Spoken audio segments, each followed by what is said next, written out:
Jadi kita bersyukur pada siang hari ini ada seorang atau anak Tuhan yang bersedia dan mau berbagi pengalaman dan juga memberikan motivasi untuk kita pada hari ini.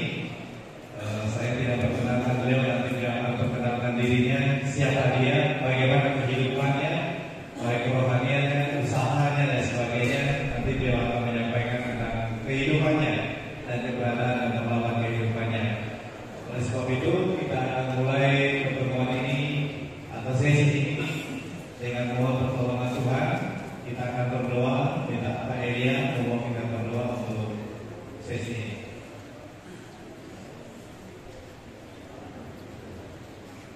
Baik, mari kita berdoa. Kami sungguh bersyukur kepada Tuhan atas pertolongan Tuhan kami boleh melewati sesi demi sesi, dan kami akan memasuki untuk seminar kedua pada hari ini. Kiranya Tuhan akan memberkati baik narasumber, semua peserta. Tuhan memberikan kami kekuatan iman dan pengertian supaya kami boleh mengerti apa yang akan disampaikan, kami juga boleh lakukan dalam kehidupan kami. Terima kasih Tuhan, kami serahkan waktu ini dalam nama Tuhan Yesus. Haleluya. Amin. Terima kasih Pak Elia. Ya, kita sambut pembicara kita, berikan aplaus dulu terus pasang.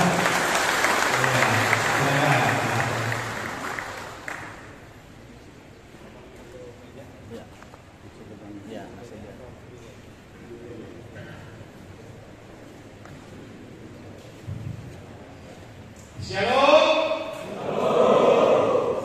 Puji Tuhan, bersyukur pada siang hari ini saya Ceto Karno atau biasa dipanggil Asep, dan satu kehormatan untuk keluarga besar kita Dayak, saya dipanggil Jalung Asep untuk di desa Natung Sajau. Sedangkan kalau di Pura Sajau, orang-orang tua di sana panggil saya cuma Ngau.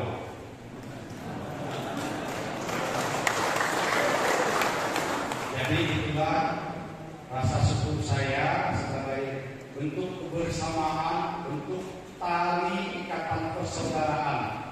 Jadi saya tidak menganggap saya sebagai orang Tionghoa lagi, tetapi saya adalah bagian daripada masyarakat kita yang ada di rumah ini. Mungkin amai-amai sudah banyak yang tahu keluarga kami.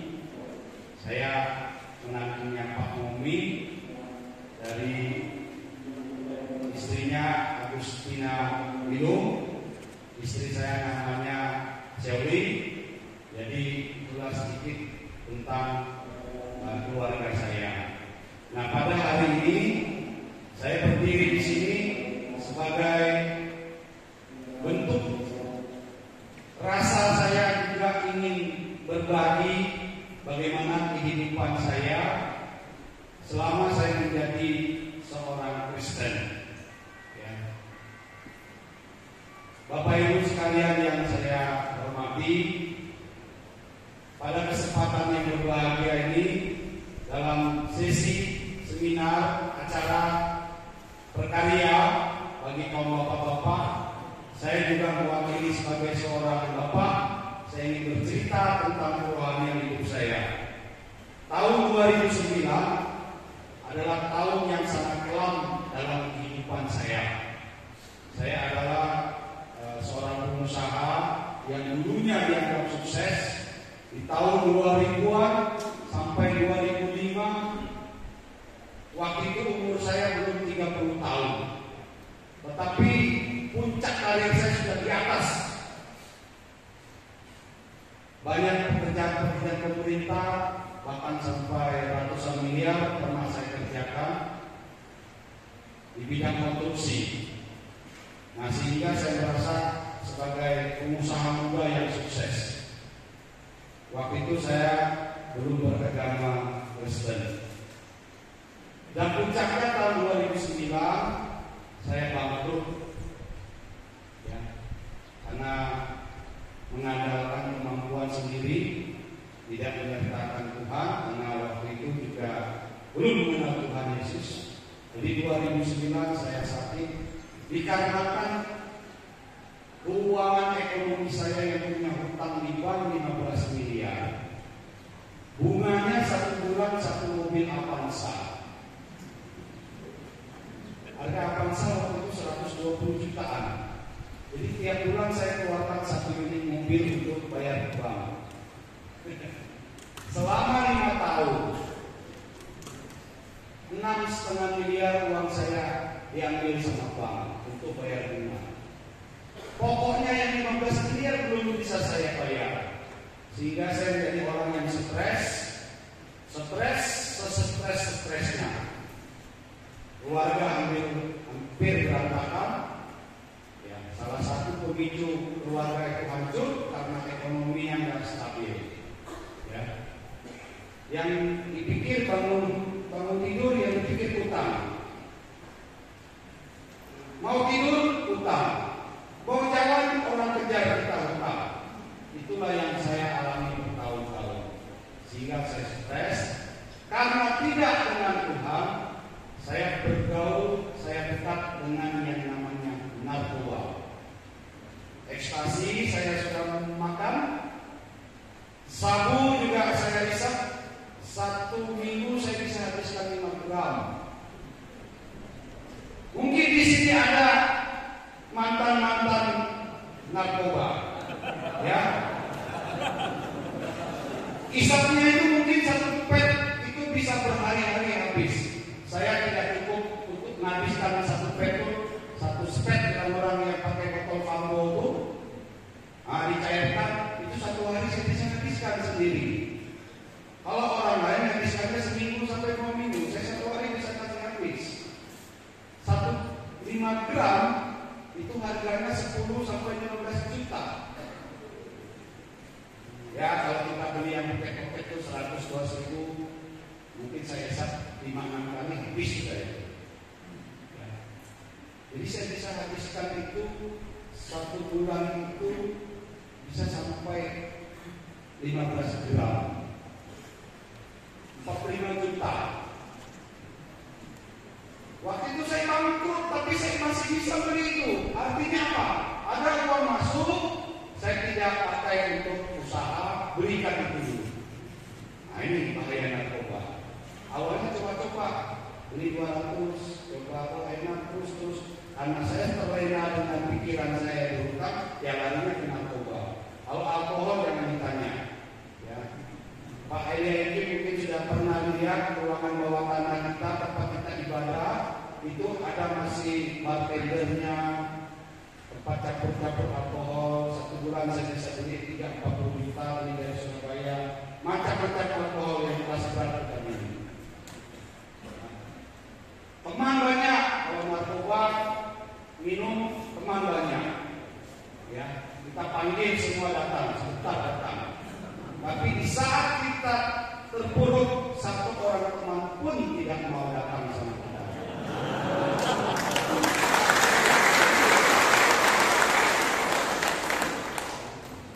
Sehingga membuat saya betul-betul jadi orang yang setengah gila. Tidak ada pikiran saya mau usaha lagi. Yang ada di otak saya, di mana saya dapat ekstasi, dapat sabu, bahkan yang di kepala saya sudah sampai pakai kokain yang sedot di hidung itu. Itu saya beli dari Jawa. Sudah sampai ke tahap itu, sehingga jatuh sakit tahun 2009, kena malaria 2 macam, malaria vivax sama malaria falciparum. Di saat saya sakit itulah saya dikirim ke Surabaya, ke rumah sakit mitra keluarga. Ya. Saya terbaring di sana, 7 dokter, tidak salah-salah. Ada 7 dokter yang menangani saya. Ya. Pakai alat napas bantu sudah, jadi dimasukkan ke ruangan ICU. Jadi bukan ruangan ICU lagi, ruangan yang sudah diisolasi. Tidak boleh satu orang pun datang menjenguk saya. Yang boleh hanya istri dan perawat. Sudah diisolasi. 1 minggu lebih saya dirawat di sana dalam keadaan kritis. Tekanan darah saya 39 ke 38 per berapa. Jadi sudah memang dibilang tinggal berangkat. Ya. 7 dokter, dokter saraf, dokter internis, penyakit dalam, dokter jantung, dokter jaga, dokter penyakit tropis. Yang 2 saya lupa. Pokoknya ada 7 dokter yang merawat saya di situ. Dan suatu malam dokter jaga panggil semua. Keluarga saya sudah kumpul. Anak saya masih kecil-kecil, masih SD. Ada 1 yang SMP. Ada 2 yang belum ngerti kalau bapaknya sudah mau berangkat. Ya, masih main-main di rumah sakit. Yang ngerti cuma anak saya yang paling besar, yang sekarang sudah jadi dokter. Ya. Dia yang ngerti kalau saya dalam keadaan sakit. Ruangan itu sudah dibuka. Dibuka, keluarga disuruh datang, suruh lihat. Artinya apa? Saya sudah diambang tinggal berangkat. Berangkatnya kemana belum tahu jelas. Ya, sudah dalam keadaan kritis.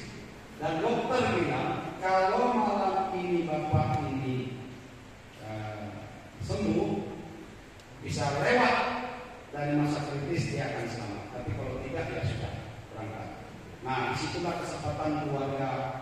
Karena waktu itu masih agama lain, keluarga adik-adik saya bawa rohaniawan berdoa. Mama saya, mama mertua sama Sewing istri saya panggil bapak pendeta juga berdoa. Rupanya di sana di alam roh ya terjadi peperangan. Kenapa saya bilang itu? Pada saat saya sembuh, saya cerita sama keluarga. Saya mimpi, saya bilang. Ada 3 peristiwa yang saya alami di saat saya terbaring di rumah sakit. Di rumah sakit itu di tempat tidur saya oleh istri saya sendiri sama adik paling kecil, dua-duanya orang Kristen. Dia taruh lagu rohani, ada lagu rohani di MP3 itu, lagu itu putar-putar ya. Saya dikasih lagu itu. Nah, entah itu yang buat pikiran saya apa ya. Yang jelas ada 3 peristiwa. Peristiwa pertama dalam mimpi saya itu, saya ditaruh di tengah laut di atas perahu terbang angin. Ya, itu pengalaman saya spiritual saya. Terombang ambing di situ. Yang kedua, saya masuk di dalam sebuah lorong gelap gua, ada tapak tangan yang bersinar. Terus saya jadi seorang anak kecil ikut telapak tangan sinar terus sampai ujung tidak kelihatan. Itu yang kedua. Yang ketiga, saya melihat tubuh saya terbaring di rumah sakit. Saya lihat saya punya tubuh itu terbaring di rumah sakit dengan alat-alat napas bantu. Alat napas bantu ini 1 hari bayarnya 500.000. Untuk sewa alat napas bantu karena saya sudah sesak, jantung saya sudah bengkak sebelah, cairan sudah penuh di dalam paru-paru, bahkan itu air kencing saya sudah warnanya hitam pekat. Ya, alat napas bantu itu 500.000 per hari. Jadi saya dirawat di rumah sakit kurang lebih 13 hari. Kalau 500.000 alat napas bantu itu, kalau kita umur sekarang 40 kali 1 hari 500.000, berapa yang harus kita bayar sama yang punya? Kita hari ini masih bisa berdiri hari ini dengan gratis, tidak perlu pakai alat napas itu, karena kemurahan Tuhan. Ya. Saya sudah lihat berbagai rumah sakit, tetapi ada satu pengalaman yang saya rasakan betul-betul, itu Tuhan saya. Saya melihat ada jubah putih, wajahnya tidak bisa saya lihat karena bersinar. Saya percaya itu Tuhan Yesus. Dia katakan sama saya, bangkit nak, tugasmu belum selesai. Saya bisa jawab, benar Tuhan, saya lagi bangun kau punya rumah, dibendung saja, karena saya tahu waktu itu saya lagi bangun gereja. Kita lagi bangun gereja, saya jadi panitia pembangunannya juga. Bersama-sama sama pendeta Spencer membangun gereja itu. Memang gerejanya belum selesai, bangkit nak, tugasmu belum selesai. Kemudian saya bisa sembuh. Hanya perlu 3 hari saya langsung lepas alat ini. Dan saya dinyatakan sembuh oleh dokter. Waktu saya pergi ke dokter untuk merawat kembali, dokter itu panggil, suster, kamu lihat ini orang yang hampir mati tapi hidup kembali. Luar biasa. Dan saya percaya karena kemurahan Tuhan, saya masih diperbolehkan hidup untuk waktu ini dan sampai sekarang. Ya. Apa yang saya lakukan setelah saya sembuh? Saya pulang, saya minta dibaptis. Waktu itu pendeta Adik Merang yang konseling sama saya selama 1 hari. Habis itu saya bilang, saya minta dibaptis. Boleh? Mau di mana baptisnya? Saya mau dibaptis di Pimping. Karena seminggu sebelum saya sakit, saya pernah ke sana. Lewat di Sungai Pimping itu pakai mobil, kami berburu. Nah di sana saya kena malaria. Pulangnya bawa sebuah, kami cuci mobil. Ya, cuci mobil itu, saya berendam di sungai itu. Kok tiba-tiba saya bisa membayangkan Tuhan Yesus dibaptis sama Yohanes? Karena saya waktu kecil sering baca melihat Alkitab bergambar. Ya, saya bukan seorang Nasrani, tapi di rumah mungkin ada yang penginjilan membagi buku Alkitab bergambar. Itu sering saya bolak-balik ya, bahkan saya hafal waktu itu gambar-gambarnya, mulai dari penciptaan sampai terakhir. Ya, saya hafal gambar-gambarnya. Yang terakhir itu Tuhan Yesus bawa tombak pakai kuda putih. Nah, saya masih ingat gambar itu. Mulai SD saya sudah pegang buku Alkitab bergambar itu. Waktu itu pendidikan kita di sekolah Brau di Yosdarso, pendidikan agamanya Katolik. Tapi kami tidak ikut itu, tetap bahkan sampai saya pindah ke sini SMA saya masih agama lain. Tetapi nikah pun masih agama lain. Istri karena makan nasi babi ikut saya. Ya, karena makan cinta tadi ikut saya. Tapi di saat 2009, di saat masa-masa saya kritis, di saat saya hancur, Shaoli cari Tuhan lagi. Dia kembali dari Tuhan Yesus. Bahkan sempat saya marah-marah. Kamu kan sudah ikut saya, kenapa pergi ibadah diam-diam? Saya marah. Saya tidak bolehkan. Ya. Tapi karena itu satu keteguhan dia cari Tuhan. Dia doa untuk saya, sehingga saya sembuh. Begitu sembuh, saya minta dibaptis dan terlaksanalah dibaptis di Sungai Pimping. Pulang dari sana, utang saya kan belum selesai. Walaupun 2009 saya jadi orang Kristen, utang saya kan belum selesai. Tapi puji Tuhan, waktu pulang dari Surabaya, Shaoli memberikan saya Alkitab besar, 1 folio ukurannya. Karena mata saya tidak jelas, jadi beli Alkitab tebalnya segini, ukuran 1 folio itu. Itulah selama 2 tahun saya diam-diam di rumah. Alkitab itulah yang saya baca setiap hari. Karena kita masih bayar rohani, belum dapat bimbingan. Alkitab itu yang saya baca setiap hari. Dalam tempo 6 bulan, 1 Alkitab itu habis saya baca. Habis, saya baca ulang lagi. Kalau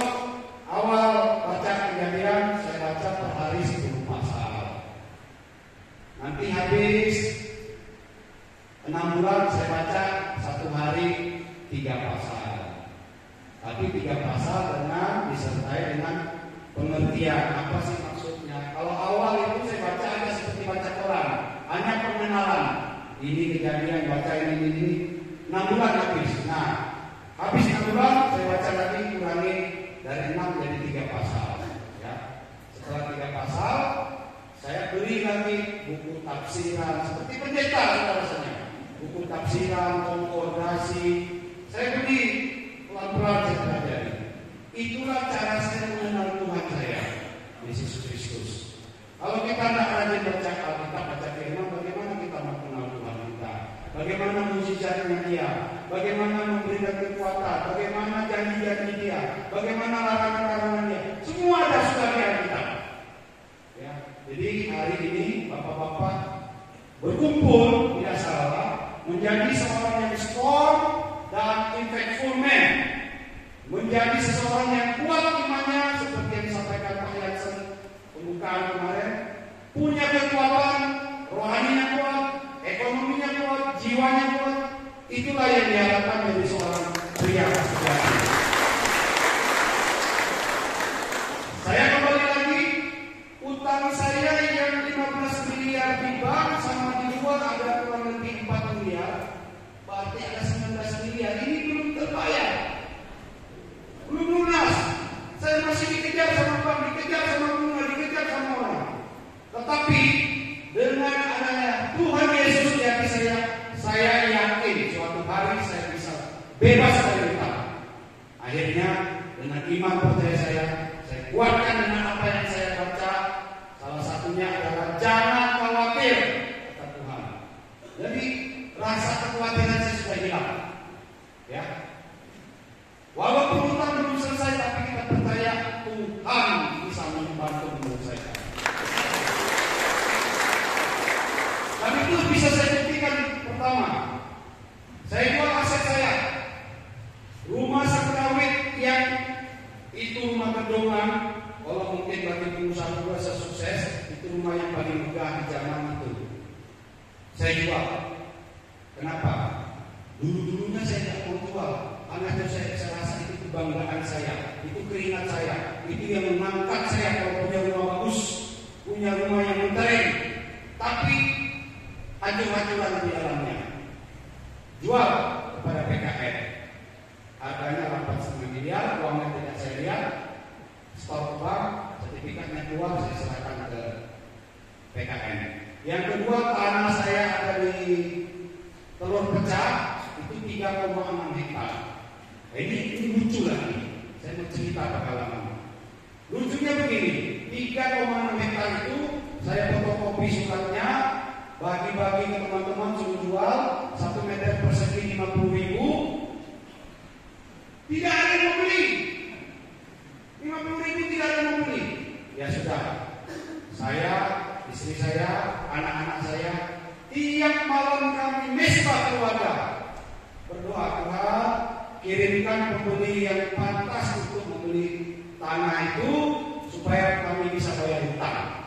Itu saja doa, pokok doa kami.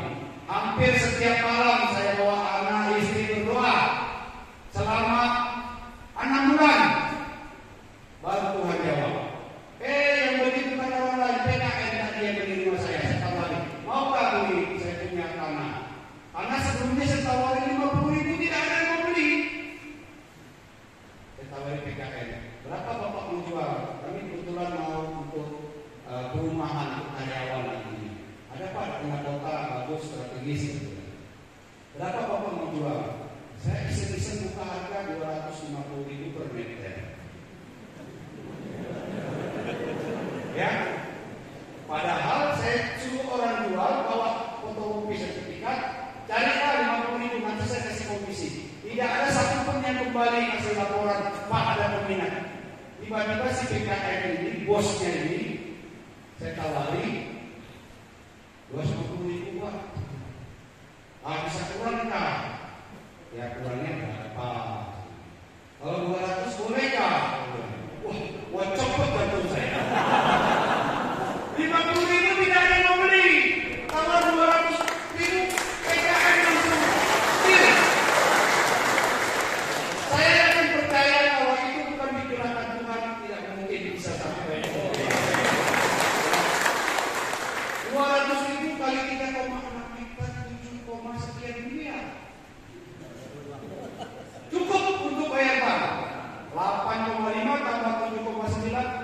selesai ini, bang tutup dulu, ya.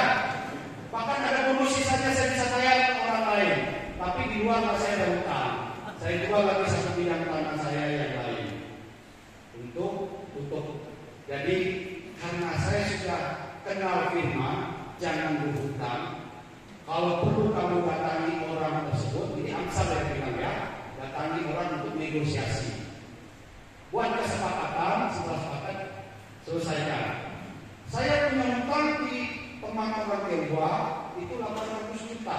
Awal dia itu dengan bunga, namanya orang dunia, dia harus pakai bunga. Kalau kita kan tidak boleh diriba, dibungakan. Dia ini bunga, sebenarnya saya tidak bisa bayar bunganya. Bisa nggak saya cuma bayar pokoknya saja, 800 jutanya. Oke, sepakat. Kapan mau membayar? Tunggu saya dapat berkah. Tunggu saya ada, saya bayar. Saya tidak mau lari dari utang. Bagaimana kita mau jadi berkat bagi orang kalau orang bilang, itu mau kosong aja utangnya nggak bayar, ya kan? Bagaimana kita mau jadi saluran berkat sebagai pria-pria sejati? Kalau hutang saja kita tidak mau bayar. Jadi mulai hari ini kalau ada hutang sama orang cepat-cepat bayar. Itu sebagai cerminan kita orang yang diberkati. Ya. Kita bicara berkat, tapi hutangnya yang mau bayar, nonsen kamu diberkati. Kamu pasti berhutang tidak mau bayar. Jadi saya tahu firman di Amsal itu mengatakan itu saya datang negosiasi, oke. Begitu saya dapat berkat, saya langsung pakai 800 juta, kwitansi semua yang saya pernah ambil, saya robek, selesai. 800 juta selesai tanpa bayar bunga. Karena ini kita negosiasi kesepakatan. Ya. Akhirnya utang saya bisa selesai. Nah, kenapa saya bisa selesaikan utang? Saya percaya ini karena kemurahan Tuhan.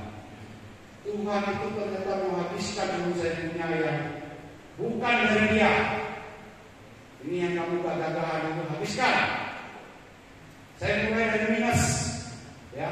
Untung masih ada tanah-tanah yang bisa saya jual, aset. Jadi satu lagi pesan saya, kalau tidak terusak sekali, jangan jual tanah kita lagi. Karena begini, tanah tidak pernah busuk. Kalau simpan emas bisa berkarat, tapi emas itu masih punya nilai tinggi. Tapi kalau tanah, Bapak tahu yang saya beli yang saya jual 7, sekian miliar itu tahun 2013 saya jual, itu nilainya 7,2 per meter. Tahun 2001-2002 waktu kita nimbun jalan Sekawi, saya beli tanah itu situ dikit-dikit ada pohon-pohonnya. Saya beli dari orang harganya 400 juta tahun 2002. 2013 saya jual dari harga 400 juta, jual ke orang ke PKN tadi 400 juta kalinya jadi 7, berapa ratus kali lipat itu. Artinya kalau kita punya tanah, simpan saja itu surat-surat yang lengkap, simpan saja. Kalau tidak terdesak jangan dijual. Manusia semakin hari semakin padat, perlu pemukiman, perlu rumah, tapi perlu tanah untuk bertempat tinggal. Jadi kalau ada aset-aset tanah jangan dijual. Ini saran saya. Karena semakin kita punya aset tanah, 5-10 tahun itu nilainya berlipat-lipat. Tidak mungkin kalau hari ini beli 50 juta, nanti jualnya 50 juta setelah 5 tahun. Tidak, pasti naik di atas 100, 200, bahkan 300-400 juta. Ya, apalagi ladang-ladang kita yang produktif jangan dijual. Ya, nanti sebentar ada sesi seminar tentang peternakan. Lahan-lahan itulah yang akan kita pakai. Baik, saya sudah bicara setengah jam lebih, jadi itu pengalaman spiritual saya.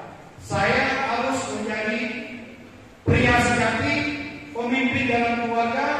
Saya harus sekolahkan anak saya. Kebetulan anak saya satu sudah jadi dokter di dinas pendidikan yang perempuan, namanya Elvia, sekarang sudah jadi dokter, lulusan Universitas Gadjah Mada. Dan dia bercita-cita mau lagi kuliah ambil spesialis. Saya sebagai orang tua dorong. Nah, yang satu sedang kuliah di Udayana Bali, ambil jurusan kedokteran juga. Jadi yang sulung sama yang bungsu dua-dua dokter. Ya. Ada satu mau kuliah peternakan tapi dia sendiri yang mau, kemudian setelah masuk universitas dia bilang aku nggak mau kembali ke sekolah peternakan atau dokter hewan. Jadi sekarang dia tidak mau kuliah, dia mau ambil langsung terjun ke peternakan, langsung praktek nanti di Bali. Saya mau dorong dia untuk belajar peternakan babi. Ya. Jadi ada 3 anak saya di sekolah, yang satu Jawa, sekarang bantu saya di perusahaan. Nah itulah Tuhan kembalikan dulu yang habis itu saya merangkak dari nol. Kerjaan beral Tuhan berkati luar biasa sehingga saya bisa beli alat-alat baru untuk kembali ke pemerintah. Ya, sekarang sudah bergulir proyek-proyek saya dapat, aset-aset perusahaan saya sudah bisa tambah alat berat. Bahkan Tuhan berkati perkebunan sawit saya yang bisa jauh sama di Binai. Saya ada 100 hektar kebun sawit. Ya. Ini saya mitrakan, bahkan ada beberapa keluarga-keluarga di Prasetyo, namanya Tribus, ada Pak Reno, ada Pak Rudi, ada 4 keluarga yang dulunya saya ajak mereka mau, yang selebihnya banyak nggak mau, sekarang menyesal. Ya, mungkin Pak Ekin juga itu merasakan dapat bibit sawit dari saya, ya kan? Tanam Pak Panus sudah jadi jutawan sekarang, urus buah sawit. Ya, kalau di Prasetyo ada itu ketua adat kita Pak Imam Musa, itu lebih 30 hektar. Sekarang dia sudah tua, tidak kerja, menantunya yang kerja. Tiap bulan lebih dari 50 juta dia bisa dapat dari perkebunan sawit yang dia tanam, bibitnya dari saya. Nah, saya tiap bulan bersih bisa dapat 300 juta dari 100 hektar. Tapi saya bagi dengan orang yang mengurus Pak Aloy, saya punya teman. Ya, saya bagi 2 hasilnya. Saya akan tidak pernah berkebun sawit. Tapi manajemen yang mengatur supaya kita bisa punya hasil.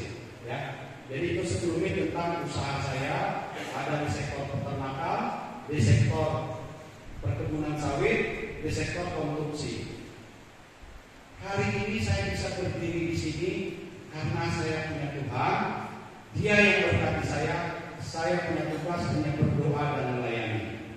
Selebihnya Tuhan yang punya acara. Ya.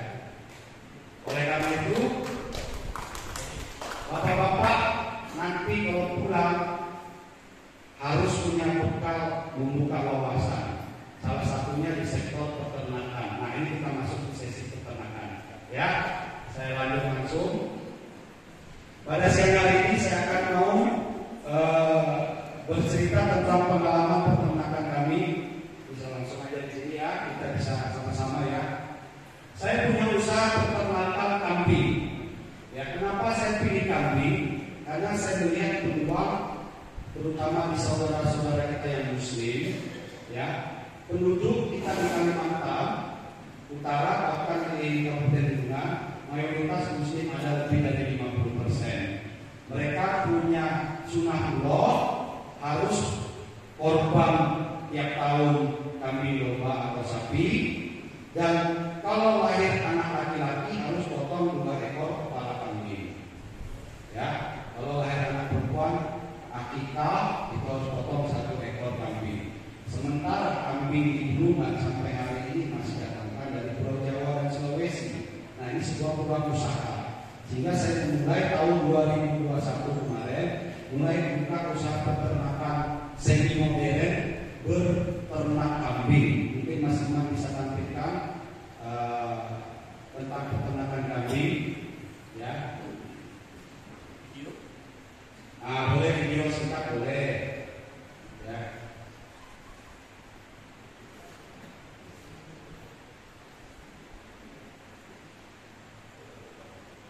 Peternakan kambing ini saya mulai di bulan Februari, mulai menanam sumber pakan, ya, tanam rumput, tanam apa ya. Saya mulai usaha ini. Nah, inilah kita punya kayak hotel, kayak pabrik ya. Ini isinya 600 ekor bibit kambing. induk, pejantan sama anak-anaknya. Ya, saya buka luasan tanah sumber pakan. Karena pengeluaran terbesar dari semua jenis ternak adalah di pakan. Kalau pakan kita beli, untungnya tipis, makanya harus kita tanam. Ya.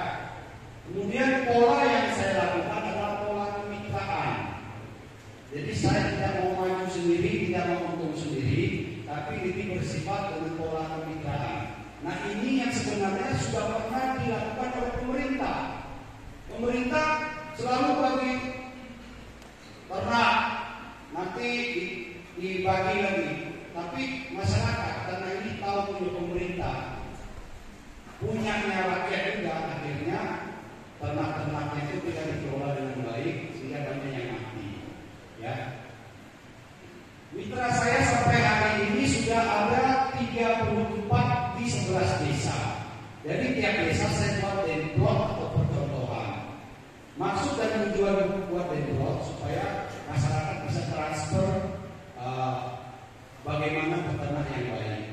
Dan ternyata berhasil. Ada sudah 6 mitra yang menyetor anak kambingnya ke saya, mereka juga dapat punya sendiri. Jadi pola kemitraan sistem gaduh itu bagi 2 hasil dari anak. Kalau anaknya ada 4 ya 2 saya punya, 2 peternak punya. Nah, itu pola kemitraan yang sudah saya lakukan. Nah, inilah tanda-tanda dan kita sudah bermitra banyak. Bahkan tempat peternakan ini dijadikan untuk magang, untuk orang belajar. Saya terbuka, siapapun mau datang belajar, silakan, ya. Nah ini kadang-kadang mitra. Kita tahu peternak-peternak kita yang konvensional, yang tradisional, buat kandang seadanya, tidak standar kesehatan hewan sehingga banyak ternak-ternak itu yang sakit dan mati. Nah, dengan kehadiran kami, Gunungan Mandiri Farm itu mengedukasi buat kandang yang standar. Ya, ibarat kalau kita tinggal di rumah, jendelanya nggak banyak, sirkulasi nggak ada, udaranya putar-putar di situ, ternak kita sakit pernapasan, gelap, tidak ada matahari, banyak terjadi penyakit kulit. Nah, itu membuat hewan kita tidak sehat dan mati. Nah, kami merubah. Untuk merubahnya harus contoh. Dan syukur semua peternak-peternak kami suruh tanam rumput dia tanam, suruh buat kandang dia buat kandang. Selesai itu saya tinggal kirim kambing yang sudah bunting 2 bulan, dia pelihara 2-3 bulan beranak. Kapasitas kandangnya dia bisa tampung 10 ekor saya kirim. 2-3 bulan beranak. Nanti setelah anaknya umur 3 bulan, bagian saya dia antar, bagian dia pelihara. Dia lebih banyak ambil yang betina supaya bisa jadi hidupan lagi. Nah, itu pola yang sudah saya jalankan. Dan ini akan terus saya jalankan ke semua desa-desa yang potensi untuk bisa beternak kambing, terutama daerah-daerah transmigrasi. Kita tahu saudara-saudara kita dari Jawa itu ulet dalam beternak kambing. Nah, untuk kita masyarakat kita yang di hulu maupun yang di pinggiran kota, yang Nasrani bisa Toraja, bisa kita keluarga bisa kita Dayak, bisa nanti Batak, bisa Manado, akan saya gunakan untuk beternak babi. Ya. Saya mau cerita dulu tentang sabta usaha ternak sebelum melangkah kepada ternaknya sendiri. Sebelum kita beternak, kita harus kuasai yang namanya sabta usaha ternak. Sabta itu artinya 7. Kalau di TNI Polri ada sabta marga, di peternakan juga ada sabta usaha ternak. Yang pertama, menentukan bibit unggul. Ini sangat penting. Apapun kegiatan kita dalam pertanian, dalam peternakan, kalau kita menanam sesuatu atau memelihara sesuatu yang tidak unggul, itu nanti dampaknya terakhir kepada nilai jual. Ya, nilai jual. Mungkin Mas Imam bisa tampilkan jenis-jenis babi yang ada di Indonesia. Ya. Ini menyangkut bibit, ya. Bibit-bibit yang ada di Indonesia bahkan di seluruh dunia itu ada 225 varietas hewan babi atau bahasa latinnya sus, ya.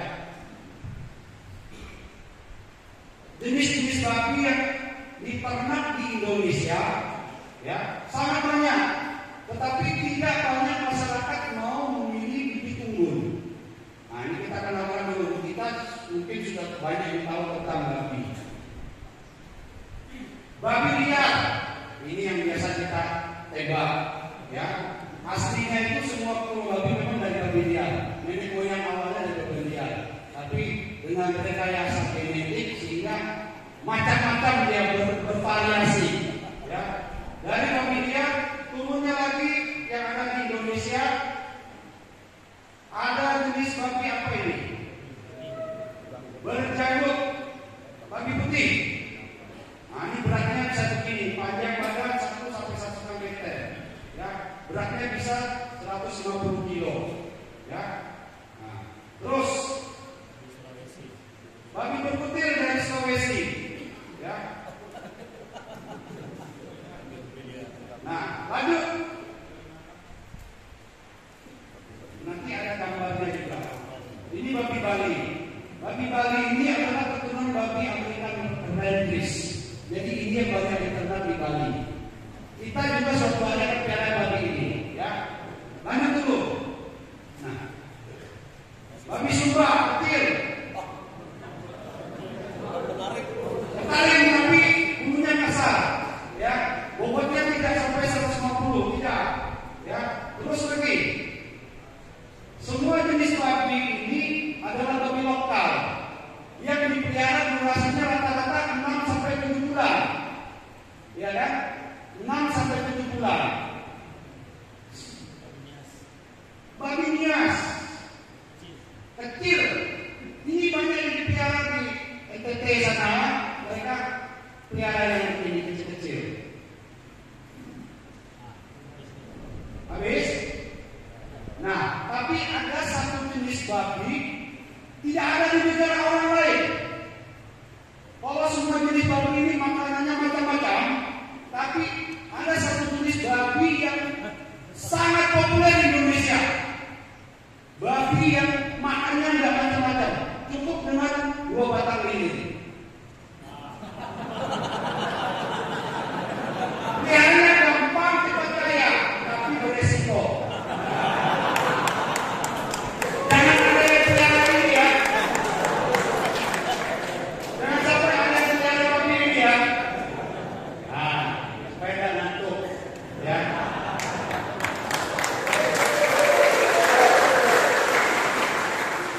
Dari semua jenis babi yang ada di Indonesia, saya mau perkenalkan 3 jenis babi unggul yang nantinya akan kita pelihara.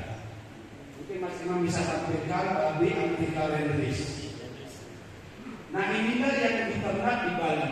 Salah satunya mungkin di Bulungan sudah ada, di tempatnya Pak Alek, tempatnya Pak Damani, mereka sudah pelihara ini babi Redfish. Apa keunggulan babi Redfish? Pertama, kakinya pendek, kakasnya panjang, paha, ya. Kemudian umur 5 bulan sudah bisa dipanen. Kalau yang babi-babi lokal 6-7 bulan baru bisa dipanen. Beratnya pun tidak lebih dari 50 kilo, 30 kilo. Amai Jarum pernah pelihara babi lokal, dipelihara 6-7 bulan, beratnya cuma 25 kilo. Itu mungkin yang banyak di kandang-kandang bapak-bapak sekalian sekarang ini. Ya kan? Bahkan 1 tahun kan, kalau besar 25 kilo, karena babinya tidak unggul. Kalau babi Redfish kita pelihara dengan durasi 5 bulan, pakannya bagus, sudah bobotnya di atas 50-60 kilo. Hari ini harga daging babi berapa? Di pasar 100 sampai 120 ribu. Itu pun sekarang kadang-kadang tidak ada. Ya. Nah, Amai Jagung bilang 1 ekor kotor atau 1 ekor bulat itu ditimbang, itu dijual 85 ribu. Kalau 85 ribu kali 50 kilo sudah 4 juta sekian. Kalau kita pelihara babi yang pendek kecil hitam tadi, harganya paling 1,5 sampai 2 juta. Durasi panjangnya, durasi peliharanya panjang, makanya kita repot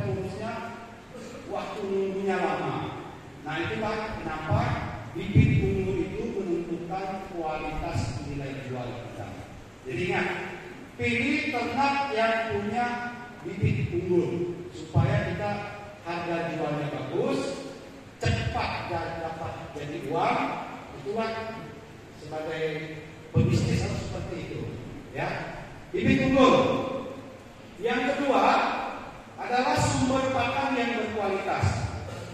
Hari ini kita mungkin merasa berhadapi gampang, ada batang pisang, ada keladi, apapun yang bisa dimakan babi kasih. Tapi babi kita gemuk-gemuknya itu gemuk lemak, bukan gemuk daging. Nanti ditimbang beratnya tidak padat, ya. Kita lihat binaragawan, kalau dia olahraga, makan vitaminnya, proteinnya cukup, dia badannya nggak terlalu apa ya. Orang olahragawan lemaknya nggak banyak, begitu dia timbang berat, ya, karena olahraganya berat, karena dagingnya padat. Kalau lemak kelihatan gemuk, timbang sama orang yang olahragawan itu beratnya beda, ya, karena terbentuk dari daging dan otot, lemak ini nyaris tidak ada, ya. Jadi ternak kalau diberikan pakan yang bagus, mungkin Mas Imam bisa tampilkan harga pakan. Nah, ini saya mengedukasi kita bisa membuat pakan sendiri nantinya, ya. Saya sama Ahmad Jarum sudah bersepakat minggu kemarin kami ketemu, kami mau buat pabrik pengolahan pakan ternak. Supaya murah, supaya mudah, ya. Kenapa saya bilang begitu? Harga satu karung 50 kilo itu Ahmad Jarum belinya berapa? 600.000 ya. 625 dari Tarakan nyebrang lagi angkut lagi baru sampai di rumah 580 sampai 625.000 per 50 kilo. Artinya 1 kilonya 13.000. Sama mahalnya dengan pakan ayam pur itu. Jadi memang babi kalau dikasih pakan kering dengan nutrisinya yang sudah cukup, itu hasilnya lebih bagus. Di Bali sana mereka full kasih pakan, karena mereka bisa olah sendiri. Beli dari pabrik pun harganya mungkin tidak lebih 300.000. Nah, kita di sini ongkos angkut kapal lewat darat apa total 600.000. Kalau itu kita kasih makan, ya bangkrut. Nggak usah pelihara babi. Nah, kalau kita olah sendiri, saya sudah mensurvei harga jagung kering pipir itu 5.000 per kilo, ya. Kemudian ada mungkin sawit, ada dedak. Kita sudah punya dedak sama jagung. Jagung Bapak bisa tanam bukan? Lahan masih banyak kan? Bisa tanam jagung. Nah, dedak dari kita tanam padi. Tidak bisa pun di sini tidak cukup, kita bisa datangkan dari Sulawesi. Masih murah. Ini saya buat perhitungannya. Dedak harganya ini sudah ada di sini, ya. Ini jagung, ini komponen jagung semua ini yang 1.000 ini semua. Dari tongkolnya dia punya jagung-jagungnya semua ini 5.000. Anggap 1 biji jagung itu kalau kita giling kasih makan itu semua komplit, ada protein, ada karbohidratnya, ya. Tapi kalau ini kita cetak, ini masih kita tambahkan lagi, ini yang paling penting, ya, mineral. Nah, ini yang kadang-kadang tidak ditahu oleh peternak kita. Hanya masih kasih makan makanan tradisional, jagung mungkin sekali-sekali, dedak tiap hari, unsur kebutuhan untuk bentuk tubuhnya kurang. Mineral itu untuk bentuk tulang-tulangnya apa, makanya posturnya bisa panjang karena ada mineral dan vitamin. Ini kita harus datangkan dari Jawa. 26.000 ini per kilo. Sedangkan dalam 150 kilo itu mungkin di komposisinya. Nah, harganya itu cuma ketemu, harganya ketemunya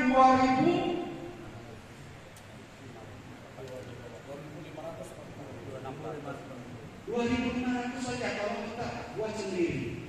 Anggaplah 3.000 karena ada ongkos kerjanya itu. 3.000 kali 50 kilo cuma 150.000.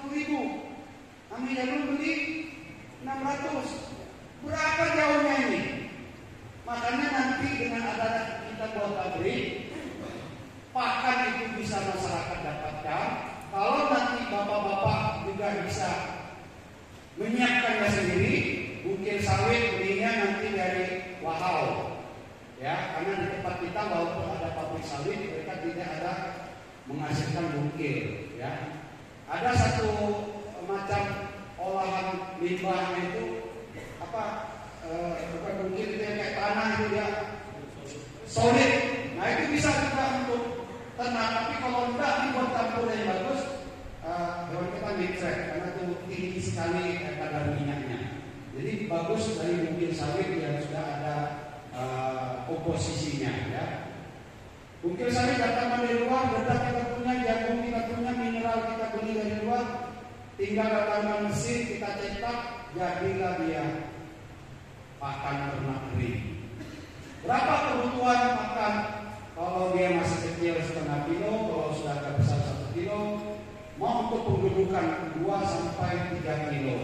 Nanti kalau untuk induk-indukan yang untuk dikembangbiakan yang berikut rumahnya, itu porsi makannya 2 kilo sampai 5 kilo.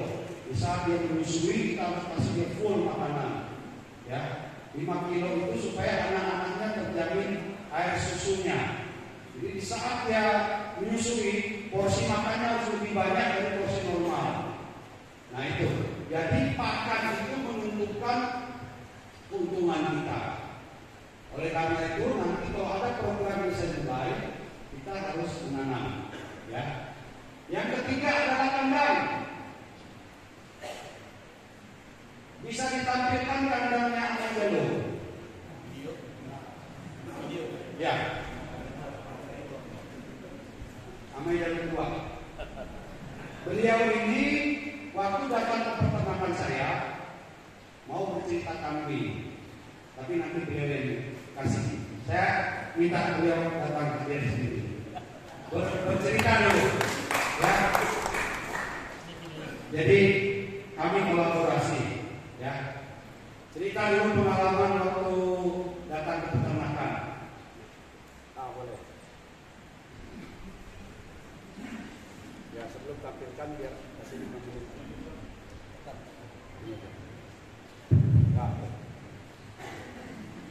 Ya, baik, terima kasih. Selamat bertemu dengan bapak-bapak semua.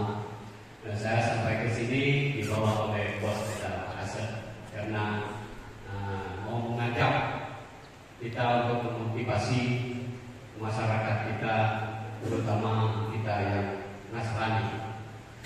Nah, baik dari awal ceritanya begini. Mungkin sekitar bulan Januari ya. Saya dengar dia juga punya ternak, banyak teman-teman saya yang mengatakan bahwa ternaknya bagus. Nah, sehingga saya berkunjung ke sana. Memang dari dulu saya juga berteman dengan dia. Waktu dia Jaya dan Datok sampai sekarang juga tetap berteman.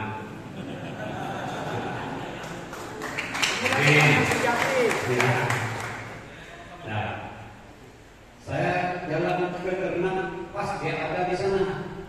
Masih jauh saya mungkin dari sini ke situ. Ketawa dia lihat saya.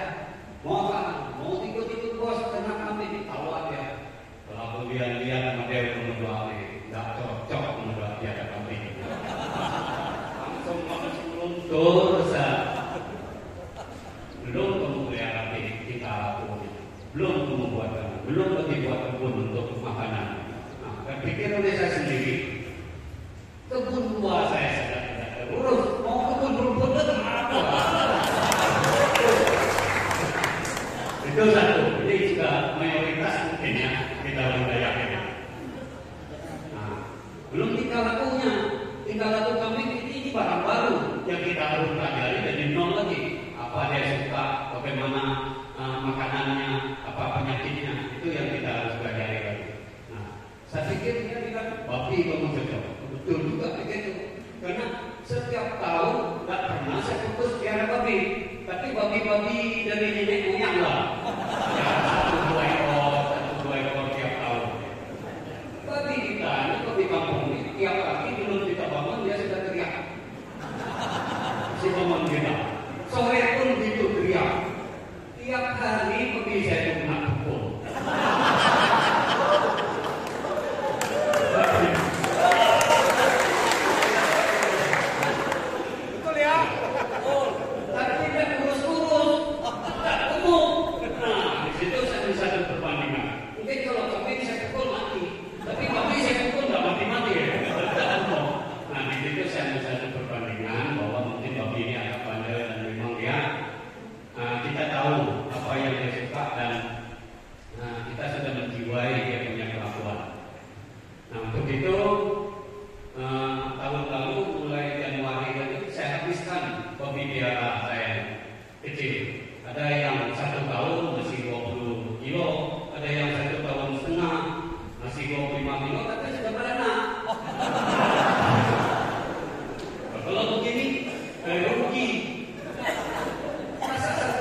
cerita, saya survei cari siapa-siapa punya mobil listrik.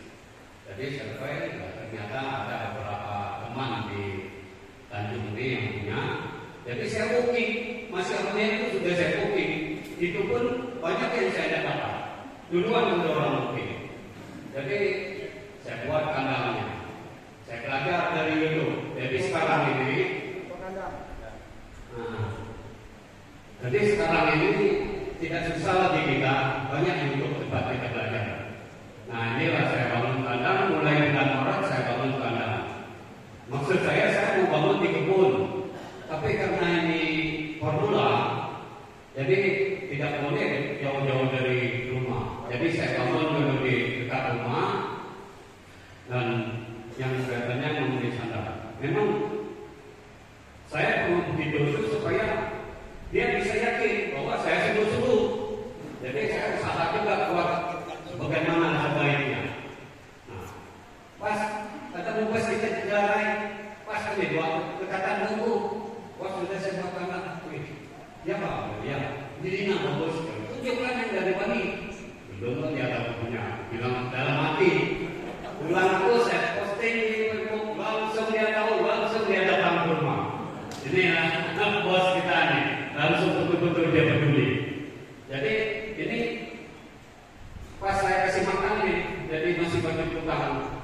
Nah ini pintu masuk, ini di dalam. Ini kandangnya ditutup semua, pakai jaring supaya lalat, burung tidak masuk untuk bawa penyakit. Nah cuci darah kita. Nah, jadi ini kita tutup dengan kawanin yang atas saya tutup dengan jaring kecil itu. Nah, kita jaga juga karena daerah kita ini baru kena penyakit. Jadi saya semua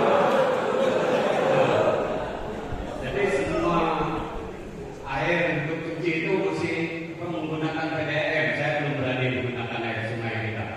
Jadi menggunakan air PDAM untuk cucinya, air minumnya.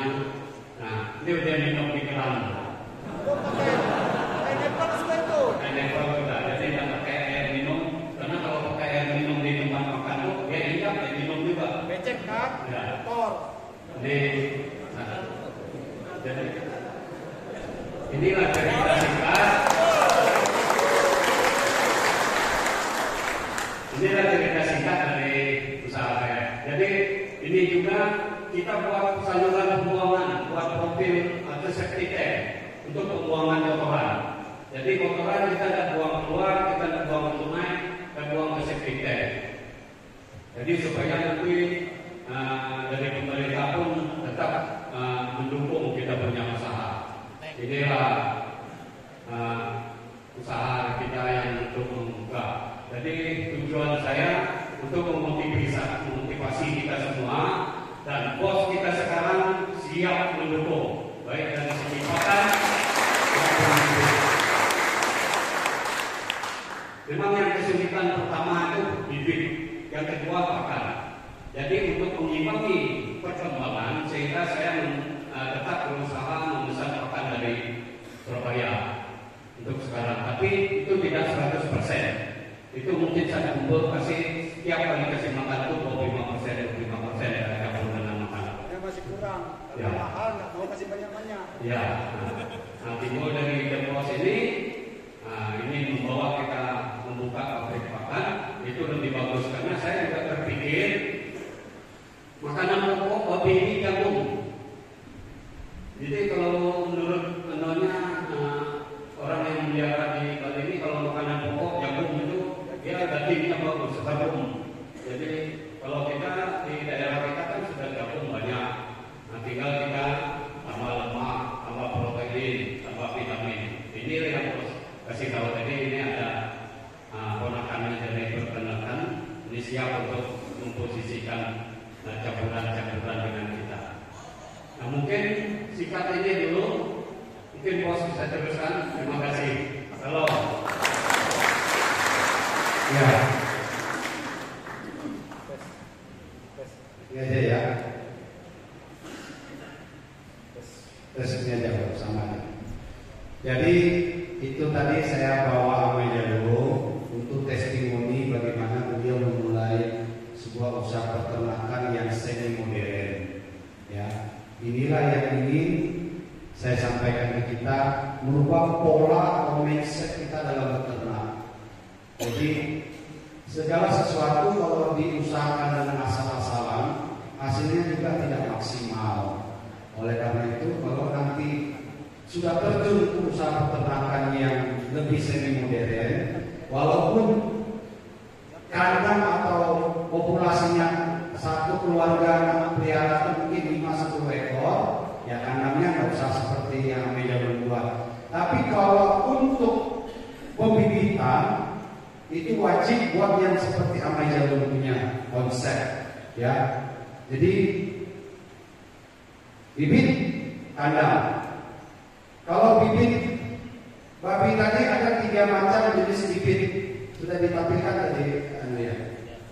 3 jenis babi Landrace, itu American Landrace itu yang dari Bali, yang diternak di Bali itu dari Amerika ya, American Landrace. Kedua yang sekarang juga diternak di Bali itu babi Dulok. Dan ada lagi satu jenis babi Yorkshire ya. Ini 3 macam ini sudah dikembangkan di Bali. Nah nantinya setelah acara ini entah bulan depan atau bulan berikut saya akan ke Bali untuk FOU persiapan kita mendatangkan bibit-bibit babi tersebut. Tapi ada tapinya. PR Bapak Ibu sekalian, Bapak-bapak sekalian, ya. Nah ini kita kenalkan dulu babi Durok, ya. Babinya warnanya begini, coklat-coklat begini. Ini bobotnya besar, 5 bulan sudah bisa dipanen. Ya, ya. Ini sangat besar, ya. Ini ada di Bali. Kemudian satu lagi yang bulat Yorkshire. Nah ini, ya, ini juga sudah ada di Bali. Ya, sebenarnya tinggal kita saja mencari informasi. Ya, saya juga bukan seorang peternak babi. Saya juga bukan seorang peternak kambing, tapi waktu saya mau pilih kambing, saya pilih jenis kambing yang terbaik. Itu kambing jenis pedaging, kambing libur. Nah begitu juga sekarang ini saya akan memulai usaha ini, belajar bersama-sama, tapi kuasai dulu konsep dalam beternak. Ya, yang pertama tadi bibit unggul, yang kedua kandang, yang ketiga kita harus tahu yang namanya reproduksinya dia, pengembang biakan dia. Ya, 1 ekor babi bisa beranak sampai 6-10 ekor. Ya, kalau kita ambil rata-rata saja 6 ekor per sekali beranak, 1 tahun bisa 2 kali ya. Anggap saja 1 tahun bisa 12 ekor anak. Ini paling minim. Kalau dia misalnya 10 ekor hidup semua, 2 kali beranak 10 hidup semua, berarti ada 20 ekor. Ya, tapi kita ambil hitungannya yang rendah dulu. 12 ekor. Kalau dalam satu desa bisa pelihara 50 ekor indukan, berarti dalam setahun bisa mencetak 600 ekor. Nah inilah yang ingin saya tawarkan konsep ini. Kita belum terlambat, ya, belum terlambat. Buat kandang dulu untuk konsep pembibitan, supaya kita tidak jauh-jauh dari bibit tempat lain, ya. Sini ada kepala desa berapa orang yang hadir? Ada kepala desa? Ada kepala desa, pengurus atau sekretarisnya ada? Ada juga ya? Tolong, salah satu cara untuk desa kita punya babi, tiap tahun dana desa yang namanya AGD sama BD itu kurang lebih 2-3 miliar kan? Dan itu diperbolehkan 20 atau 30%-nya untuk sektor pertanian peternakan dan sisanya infrastruktur, sosialisasi, apa fasilitas lain. Tolonglah bicarakan sama aparat kalau bisa 30%-nya itu dialihkan ke sektor peternakan buat kandang pembibitan. Kalau 3 miliar berarti ada 900 juta 30%-nya. Amai jarum buat kandang hanya habis 150 juta, bisa tampung 50 ekor indukan nantinya. Kalau dia pelihara 50 ekor nanti penuh, 1 tahun dia akan terima 600 ekor. Ya, kita nggak perlu repot-repot cari bibit babi lagi. Nah, kalau bisa dikelola melalui dana BUMDes. Kalau itu mau dikelola secara kelembagaan desa. Tapi kalau mau secara pribadi-pribadi, itu urusan Bapak sama saya. Tapi saya sarankan kalau ada yang lebih mudah melalui BUMDes supaya Bapak bisa beli bibit. Kan harganya pasti murah. Sekarang di Bali 1 ekor calon indukan itu 1,5 juta. Belum lagi ongkosnya bawa ke sini. Ya. Tapi kalau itu induknya saja Bapak kita bisa dapatkan, calon indukan kita pelihara, kandang sudah siap, nanti pakan kita produksi dari Amai Jarum sama saya nanti, atau nanti bisa beli alat untuk pencetak, Bapak bisa buat nanti skala kecil di masing-masing desa. Ya. Ini kita pasti akan berjalan pelan-pelan, pasti akan berjalan, ya. Dan saya akan mulai ulang nanti. Saya sudah akan melirik lahan Amai Jarum ada 2 hektar. Mungkin secepatnya saya mau buat kandang pembibitan. Saya nggak ikut peternak untuk membesarkan nggak, tapi karena saya tahu kesulitan kita sehingga ada bibit, itu nanti akan kita kerjasamakan dengan pola kemitraan kepada masyarakat. Tapi kalau di masing-masing desa bisa buat, berarti kandangnya di desa, bibitnya kita datangkan, pakan bisa diolah sendiri, ditanam, kan itu aja. 2 unsur sudah ada, bedak sama jagung. Kalau masyarakat tanam jagung yang beli desa lah, untuk nanti dibuat jadi pakan, nanti kembalikan lagi ke masyarakat peternak. Itu kosnya masih murah, tidak perlu angkut lagi dari kota bawa sini, ya kan? Nah, kita harus hitung secara ekonomis. Jadi peternakan ini bisa jalan kalau semua itu mendukung. Ya. Makanya desa kalau memang ada dana itu buat kandang lah. Nanti datang saja ke Amai Jarum. Contoh kandangnya dia sudah memenuhi standar kesehatan hewan. Ada saluran pembuangannya, ada septic tanknya, ya kan? Kandangnya sudah standar kesehatan hewan. Yang selanjutnya adalah setelah reproduksi penanganan penyakit, ya. Penanganan penyakit ini juga sangat penting. Kita di sini ada perangkat-perangkat dari pemerintah daerah maupun provinsi, ada namanya petugas kesehatan hewan, ada dokter hewan. Jadi itu harus rutin, umur sekian minggu harus disuntik kolera, kolera. Nanti ada lagi vitamin, ya. Itu perlu diberikan ke ternak kita supaya menjamin pertumbuhan ternak. Kalau kita mau serius, harus kita serius juga usahanya ini, ya. Kesehatannya harus kita perhatikan. Pencegahan penyakit kena skabies seperti akan disuntik, ya. Kemudian yang keenam adalah manajemen, ya. Manajemen ini tidak kalah pentingnya supaya semua pengeluaran kita catat. Kita evaluasi mana yang tidak perlu, jangan lagi dibeli, jangan lagi dilakukan. Makanya harus ada pencatatan, mulai dari buat kandang, nanti beli bibit, beli pakan, beli obat, catat, ya, supaya kita tahu pengeluaran kita setelah sekian tahun, kita jual ternak kita tahu berapa keuntungan kita. Nah, yang ketujuh adalah pasca panen dan pemasaran, ya.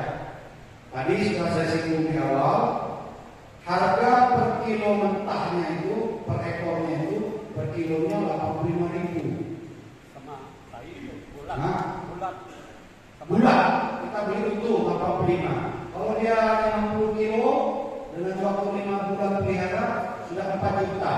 Saya hitung-hitung kalau kita kasih makan pur, pakan yang kita cetak kita olah tadi, itu sekitar 2,5 jutaan.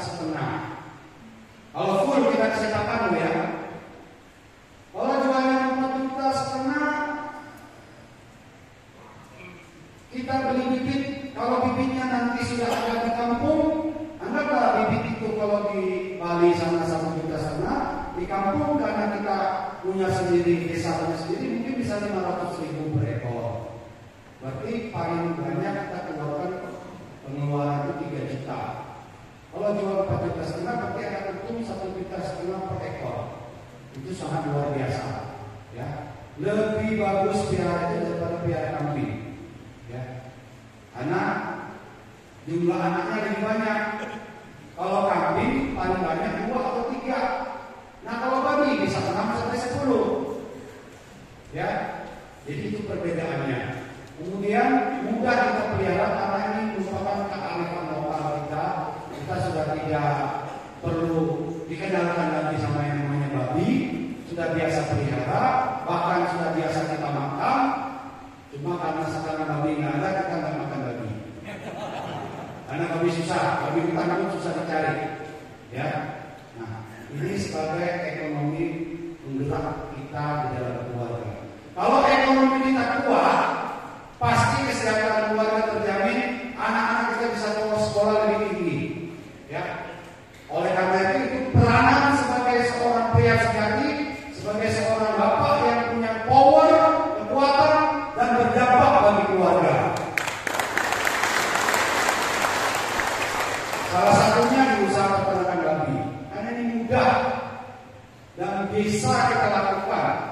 Kita punya lahan untuk tanam jagung, kita bisa punya ladang untuk menghasilkan dedam, tinggal kita beri bukit sawit dan vitamin mineral. Tidak dicetak pun tidak apa-apa. Kita giling aja hancur, kasih makan pun itu sudah bisa. Ya, hanya digiling kita campur dengan komposisi yang nanti akan kita sampaikan. Ya. Yang pertama penting adalah buat kandang dan bagaimana kita cepat mendatangkan bibit. Ya, saya akan segera buat kandang, mungkin bisa tampung 100 ekor supaya kita bisa cepat dapat bibit babi.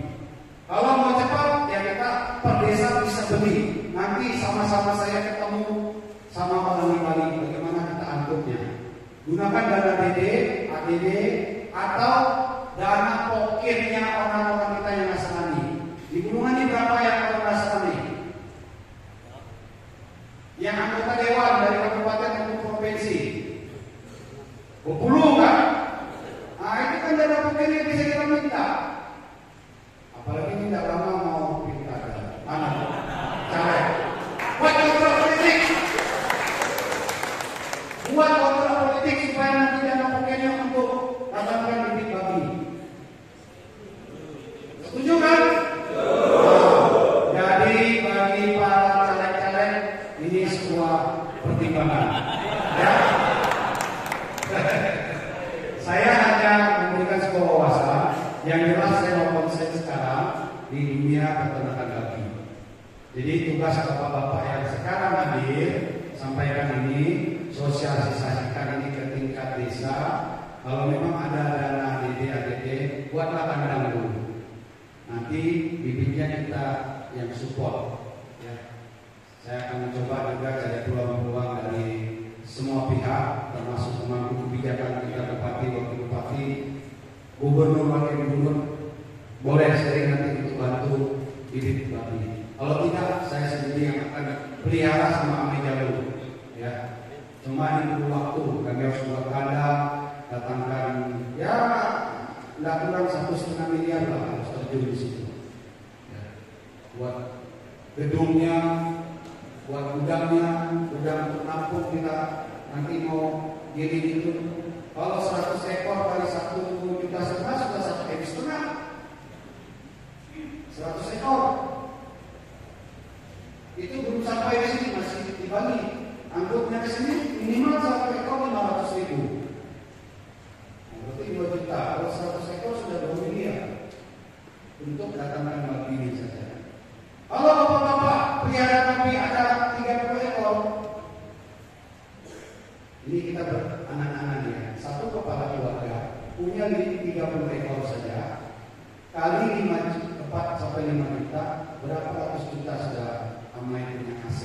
ini akan menghidupi keluarga kita. Begitu juga yang saya sampaikan. Ya. Dan peluangnya sangat besar. Hari ini itu dari KIPI minta 3 ton per bulan, kita bisa penuhi. Jangankan untuk KIPI, untuk kita makan aja beli di pasar nggak ada.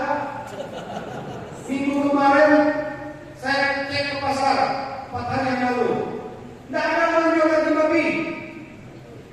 Ya kak, 3 hari 4 hari lalu nggak ada orang jual. Karena babinya nggak ada yang dipotong. Nah inilah peluang usaha sebenarnya. Minimal nggak untuk dijual, kita hari Natal mau potong sendiri nggak perlu beli kan? Kumpul keluarga bisa potong 1 tahun 1 ekor. Nah inilah prospek kita berusaha ternak babi.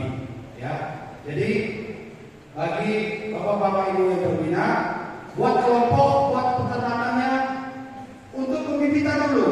Ya, kita nggak usah kita pembesaran. Mungkin sebagian kecilnya nanti bisa dipelihara untuk dihidupkan. Tapi pembibitan ini untuk mensupport kita dulu. Kalau untuk bicara siapa yang beli, saya siap menampung. Ya. Karena 6 langkah tadi, bibit bagus, kandang bagus, kemudian pakannya oke, perawatannya bagus, reproduksinya bagus, manajemennya bagus. Tapi nanti setelah jadi hasilnya banyak, nggak ada yang beli. Ini masalah. Banyak program-program, saya maaf ya, bilang pemerintah saya buat program tanam ini, buat ini. Begitu menghasilkan, tidak ada yang membeli. Akhirnya kita kendor. Tapi kalau untuk babi, saya yakin tidak akan surut orang yang beli. Kenapa? KIPI sekarang sudah 3 ton. Nanti setahun akan datang, saya yakin tidak 3 ton lagi. Bisa 10 ton karena manusianya makin banyak di sana, pekerja-pekerjanya. Tidak kemungkinan 1-2 tahun ke depan dia perlu 1 bulan 30 ton. Kita yang bingung. Dari mana? Akhirnya nanti orang dari luar. Sekarang aja sudah dari Sulawesi yang bawa daging babi masuk ke KIPI. Ini peluang, tapi kita tidak bisa siapkan. Nah oleh karena itu sosialisasi hari ini kita pikirkan bersama.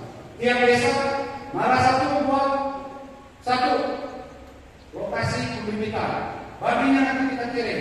Karena sudah banyak anaknya bagi ke masing-masing masyarakat. Ya tentunya tidak gratis, harus ada kesepakatan. Kalau semua gratis, saya yakin tidak akan jadi. Ya. Semuanya kalau gratis tidak akan berhasil, karena tidak ada beban di situ. Ini dibagi kok besar potong. Tapi kalau ini dibuat kesepakatan, babi saya kasih, kalau mati harus lapor, kalau jual kamu saya penjarakan, pasti tidak akan berani. Denda, ya kan? Saya pernah lakukan begitu ke mitra peternak kambing saya. Dulu, ini mitranya sama orangnya, dapat bantuan pemerintah, dipelihara. Mati tidak lapor. Mungkin dia jual tidak lapor kan? Siapa mau lapor kalau dia jual? Ya biar nanti datang petugas, mana kau tempatnya? Habis Pak, sudah mati buat berita acara selesai. Nanti mau darah, uang rakyat ada. Tapi kalau kambing saya kasih dia, tapi sebelumnya kandang dulu buat pakan, buat kandang, baru saya kasih kambing. Ada KTP-nya, istrinya itu ada pasang nomor urut, catat jenisnya ini, betina, jantannya 1, betinanya 5, dicatat. Buat perjanjian. Kalau sakit lapor, mati lapor, beranak lapor, ya kan? Bapak jual, saya penjarakan bapak, sakitin anak bapak. Tidak berani mereka jual. Pelihara sungguh-sungguh, makan sudah ada, dia kasih makan. Gemuk-gemuk, beranak, bagian dia diambil, bagian saya ke setor. Nah, ini sudah berjalan, setahun setengah ini sudah berjalan dan berhasil. Nah pola ini harusnya nanti di peternakan babi kita buat begitu juga. Kasih misalnya 5 ekor betina 1 jantan. Kalau beranak ya kita buat aturan masing-masing desa mungkin nanti buat aturannya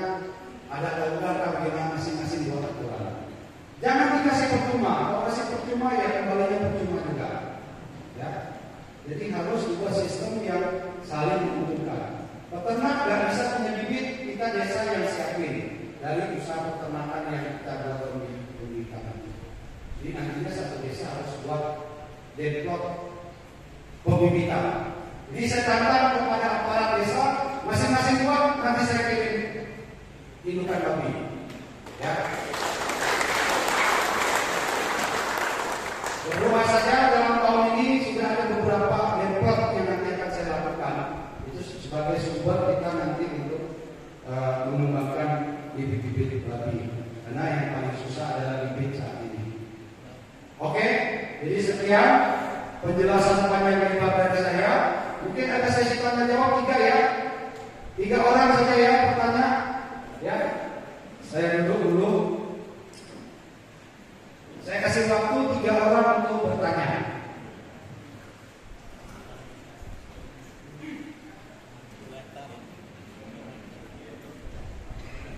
Mungkin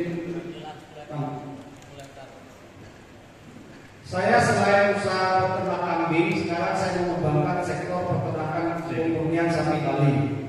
Ya, sapi Bali ini nanti dipadukan dengan agrowisata. Saya tanam jambu kristal, tanam durian. Nanti ada homestay-nya situ, orang bisa nginap tidur di situ menikmati suasana peternakan. Ya, Pak Pendeta Spencer sama beliau sudah datang ya. Nah, inilah peternakan untuk sapi. Nah, silakan kalau ada pertanyaan. Ya, pertanyaan satu lagi. Ya, Pak Noh, Pak Desa. Ya. Cukup 2 menit. Apa boleh? Oke, ya. Singkat, padat, jelas. Salam, selamat siang.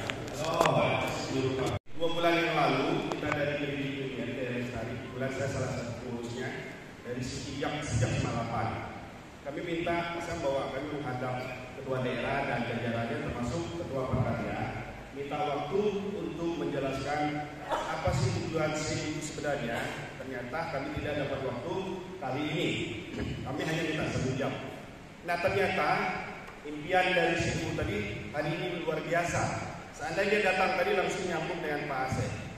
Salah satu di SIM yang dilakukan di samping adalah melatih kecerdasan keuangan, finance, and cash flow. Salah satunya adalah membina kelompok tani. Kelompok peternak. Kelompok binaan. Di kelompok binaan ini kita ada berapa kelompok binaan? Ternyata di Tanjung Selon ini kurang mantap ya, masih kelompok binaan kita. Nah, akhirnya kami tahun ini tadi di Wahau, kami mendatangkan kelompok binaan kita dari Kutai Barat dan rencananya di tahun ini termasuk di kelompok binaan di Wehia. Di Wehia itu luar biasa, mereka sudah terintegrated, tanamannya di sini, buah-buahannya di sini, sayurannya di sini, kemudian ternak babinya di sini, jadikan itu pupuk, kemudian jadikan gas, luar biasa terintegrated. Artinya itu yang tadi mau diarahkan ke sini beri pelatihan bagi anggota SIMU yang ada. Tapi syukur hari ini luar biasa ilmu yang disampaikan oleh Pak Aceh. Mungkin kami salah satu dari Kredit Union akan berkolaborasi dengan Pak Aceh ya.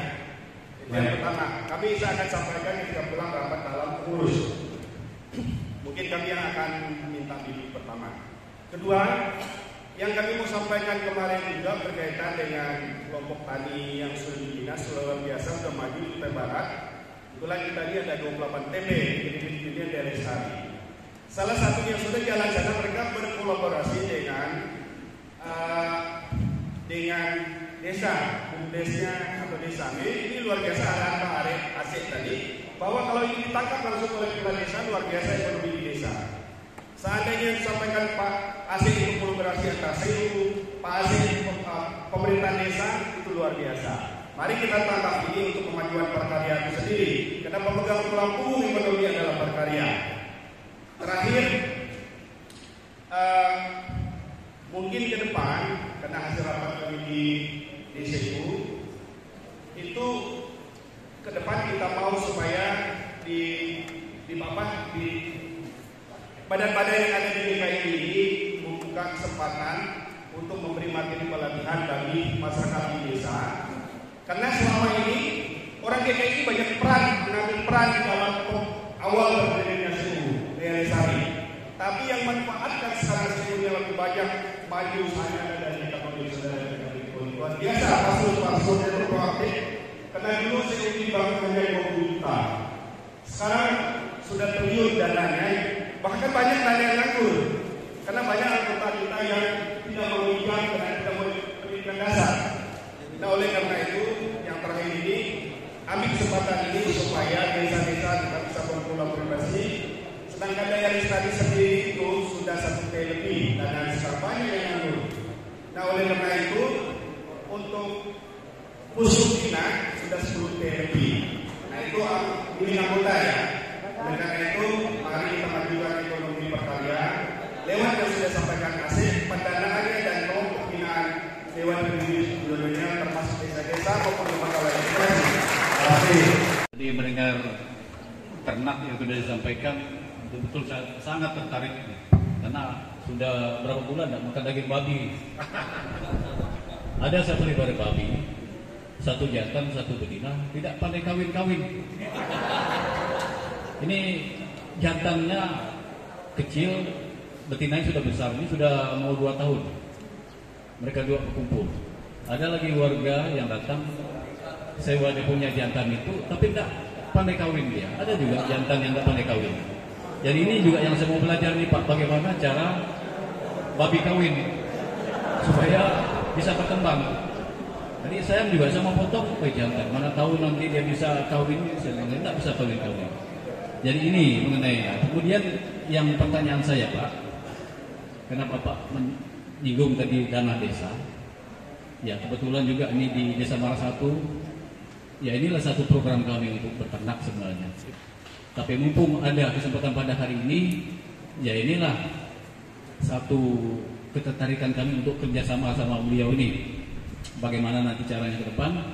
Ya bisa nanti kita sisihkan nanti dari anggaran desa kita. Berapa persen memang ada Pak? 30 kan? Ya. Kemarin saya 30, 20 pun bisa Pak. Ya. Nah, jadi ini yang perlu nanti kami bisa berhubungan nanti sama langsung supaya bagaimana perkembangan ke depan. Jadi terus terang kami tertarik Pak. Jadi masalah ternak, ya sawit kan pabrik ada di tempat kita. Tanah tempat tanam jagung pun ada, masih luas. Jadi ini satu peluang. Jadi maksud kami ini pertanyaan saya tadi itu untuk babi yang tidak pandai kawin itu bagaimana caranya? Ya terima kasih Pak. Baik, terima kasih atas kesempatan ini. Selamat siang dan salam sejahtera untuk kita semua. Berkaitan dengan apa yang sudah disampaikan oleh narasumber kita yaitu Pak Asep. Tadi disebutkan bahwa ini bisa menggunakan BD.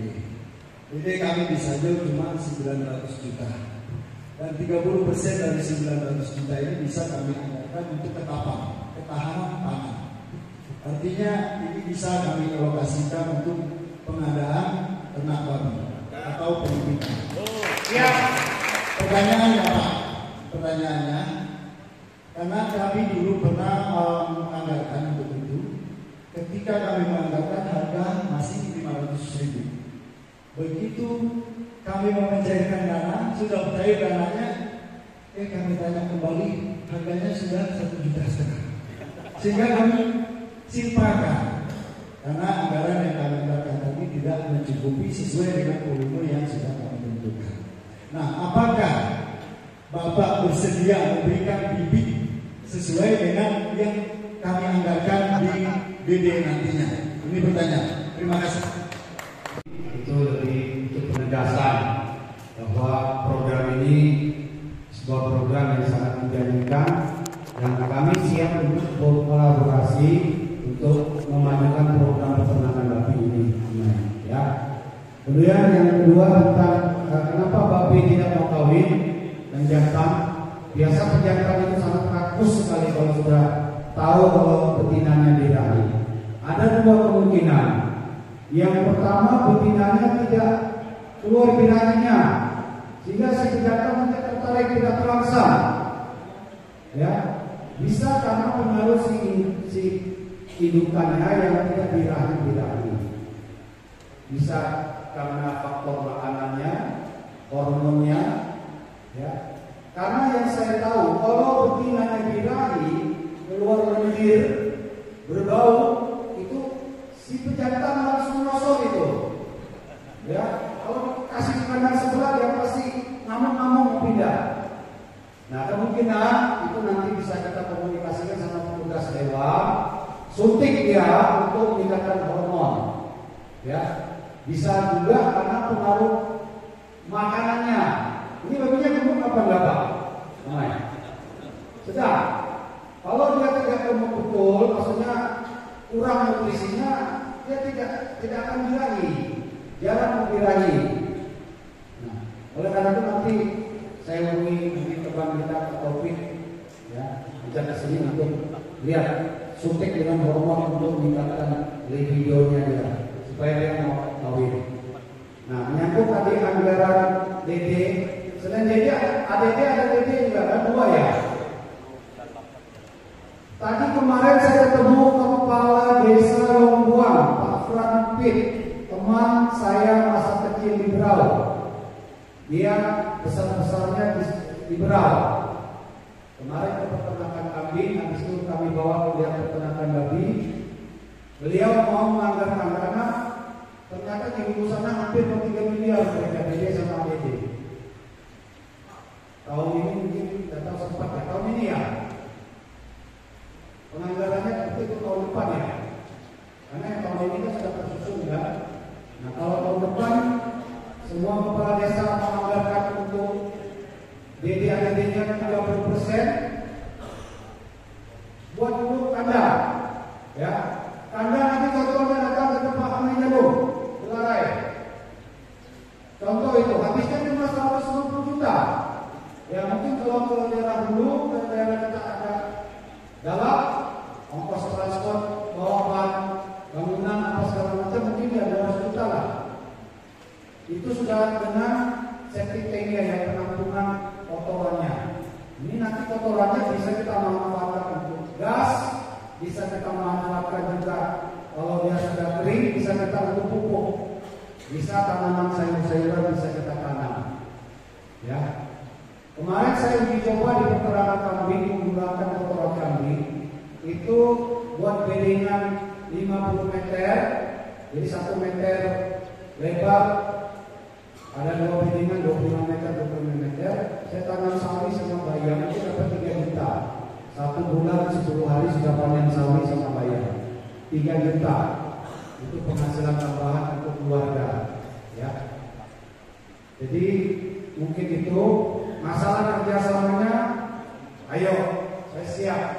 Ya, beri saya waktu dulu untuk buat kandang sama meja dulu, datangkan bibit babi, nanti kita ternak di tempat kita, harganya pasti tidak lebih dari 1,5 juta, pasti di bawah itu, karena kita sendiri yang menernaknya. Kalau dari Bali ya pasti mahal, belum ongkos angkutnya, belum surat menyuratnya, apalagi sekarang ada PMK, tidak sembarangan ternak bisa masuk ke daerah kita. Ya. Penyakit mulut kuku ini sampai sekarang kita menanam kambing saja susah. Nah itu termasuk penyakit berkuku belah, babi, kambing, sapi. Tapi karena kita kerja sama pemerintah, kita sudah dapat jalur-jalur untuk dimasukkan. Begitu juga babi. Makanya dalam waktu dekat saya akan kembali lagi untuk MOU supaya mereka siap. Waktu kita pesan 200 ekor bisa kirim ke udara, pesan 300 bisa kirim ke udara. Tugas bapak-bapak sekarang buat dulu kandang yang sesuai standar untuk pembibitan. Kalau bibit tidak usah pikir, nanti kita yang akomodir. Ya. Hari ini saya berbicara bukan untuk memberikan lips aja atau memberikan janji-janji saja, tapi saya bertekad sama Megalo akan kembangkan ini. Dalam 2-3 bulan kami akan sudah buat kandang. Makanya dalam minggu ini saya sudah ajak kami jalur. Jadi waktu jalan ke sini ada jalan 2 Pak, berapa hektar itu? 10. Segera 2 karena tetap permukiman dosa. Karena nanti kita baru lalu datang babi cium bau polusinya pasti namanya peternakan ada baunya. Kemudian nanti banyak lalat di luar walaupun tidak bisa masuk ke dalam, tapi itu kita lalat nanti akhirnya lari ke perumahan-perumahan orang protes kita lagi. Akhirnya kita diusir dari situ. Nah kami sudah kami juga ada 2 hektar di dekat Pompi.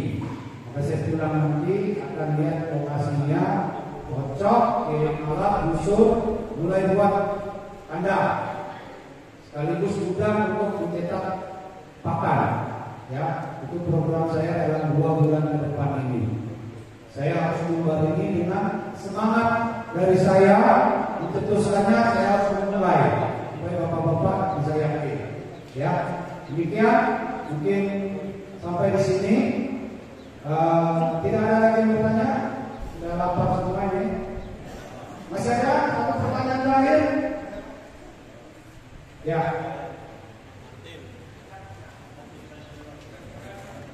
Dari karya Kayu Celor, berkenan dengan yang disampaikan oleh Bapak Asep kepada kita. Saya melihat ada 2 peluang yang akan kita kembangkan, yaitu beternak babi itu sendiri dengan beternak jagung. Artinya, kalau kita mau beternak babi yang berhasil, kita harus ternak jagung. Nah, itu membutuhkan jumlah yang sangat besar untuk kebutuhan pakan.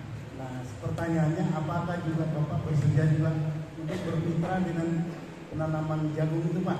Itu saja, Pak, supaya ada kejelasan, supaya yang tidak memelihara babi bisa menanam jagungnya. Terima kasih. Cerdas sekali. Karena kalau kita bisa swasembada pakan, otomatis kita bisa menghemat pengeluaran kita, otomatis keuntungan kita lebih besar. Kebetulan siang hari ini saya tidak datang sendiri. Ya, saya membawa salah satu orang yang mendampingi saya di dunia peternakan kambing, diperintah oleh Pak Bupati untuk mendampingi peternakan kambing. Dan ini perintahnya pasti akan menyambung lagi, pasti perintah Pak Wakil Bupati mendampingi saya untuk peternakan kambing. Dan orangnya tidak jauh-jauh, ada Bapak Imam. Beliau ini adalah dari Dinas Pertanian.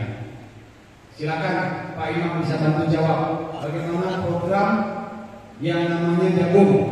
Ya. Hari ini yang saya tahu jagung di Klubir Panca Agung Daerah Utara itu bisa sampai 15 ton. Mereka jual ke Maninau. Ya, ini pasar kita untuk dapatkan bibit buah jagung. Tapi kalau Bapak tadi berkata, bagaimana kami mau menanam? Bibitnya bagaimana?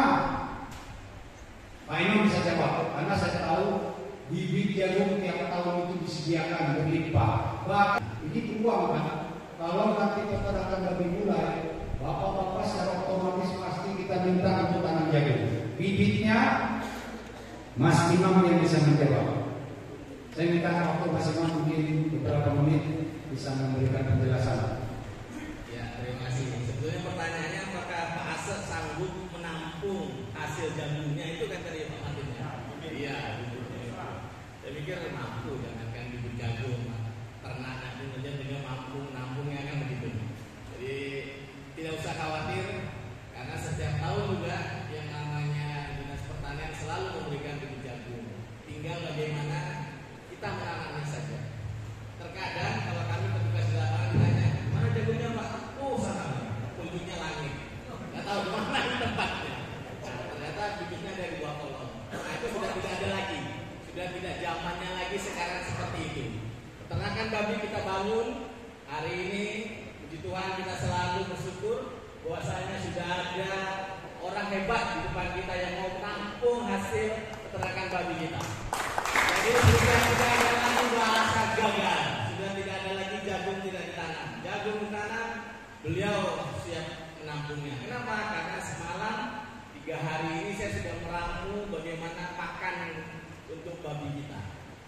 Dengan modal jagung, bungkil kedelai, sama dedak sudah cukup. 3 bahan ini cukup untuk pakan babi kita. Berarti kalau 3 bahan ini ada di tempat kita, sudah tidak ada khawatir lagi. Jagung seberapa banyak pun pasti akan ditampung sama Pak Asep. Nah itu yang menjadi kunci dari pertemuan kita hari ini. Cuman saya berpesan satu Pak, saya mendampingi beliau sejak tahun 2020. Tidak ada SK dari Pak Bupati atau Pak Wakil Bupati, hanya lewat WA saja. Simam, tolong dampingi Pak Asep. Mulai tahun 2020 saya dampingi sampai beliau MOU tanda tangan dan berjabat tangan untuk bersama dengan Pak Menteri Pertanian lewat kambing bulu. Jadi satu-satunya peternak di Kalimantan Utara yang berjabat tangan dan MOU kerjasama dengan Menteri Pertanian Pak Asep. Jadi terima kasih. Tidak hanya di situ, kita kembangkan terus kambing kita. Akhirnya dapatlah beberapa kegiatan. Bahkan dari UGM kemarin, peternakan UGM, kampus UGM Yogyakarta juga memberi hibah 5 jenis bibit rumput yang unggul untuk kambing. Nah, tahun 2023 beliau membuka sayap untuk babi. Saya mohon doa dari bapak-bapak semua, saya mohon support dari bapak-bapak semua supaya babi kita hari ini menjadi titik sejarah untuk kemajuan kita bersama. Terima kasih Mas Imam. Jadi beliau memang banyak membantu kita untuk menjual program-program. Nah mudah-mudahan karena di kementerian itu orang tahunya peternakan sapi, kambing, ayam. Nah mudah-mudahan kalau kita punya data yang lengkap, sekali lagi kita mau menjual sesuatu program ke kementerian, ke provinsi, ke kabupaten. Kalau data kita tidak lengkap, tidak valid, mereka tidak akan percaya. Bagaimana data itu bisa valid? Tergantung dari bapak-bapak semua. Saya mau buat program ini. Mereka pasti tanya di daerah mana kamu mau taruh babinya? Desa mana satu? Oke, sudah ada kandang?